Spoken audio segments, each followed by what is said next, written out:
Uy, pre, yung mga manok mo kinain na ng mga sawa. Kaya nga, nagkataubos na. Ubus na. Uy, oo pala. Sana, pera mo ako ng 200. Pira ka naman oh. May utang ka pang 800 sa akin eh. Kabayaran ko rin yun. Alis ko. Kasi, 10 taon ka na nga, di matuloy-tuloy eh. anong malay mo? Matuloy na. Siya. Pre, ano nga to? Ikaw, nasa yung pinagbentahan ng kalakal. Sa akin ba? Hindi mo agad sinabi. Eh paano to? 100 na lang to. Sandaan? Sige, saka mo nabigyan mo lang. Oh, dali lang. Eh parang lumalabas yata na ba ako pa may utang sa'yo. Utang ka. 200 ang hihirap ko sa'yo, 100 ang binigay mo. Teka. Hindi na sa rumitik. Magkano binayaran mo? 200. O, magkano binigay mo? 100.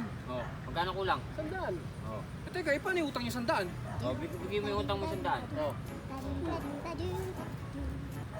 O, paano yung kulang mo? Ayun. O, hindi manos kayo. Oh. Kaya manos, Teka, paano magiging manos yun? Eh, wala naman nilabas sa pera yun. Hindi kasi kayo nag-uusap ng matagal. Ayun pala. Paano lumalabas pa yata na ikaw may kulang, ako pa may utang sa'yo? talagang may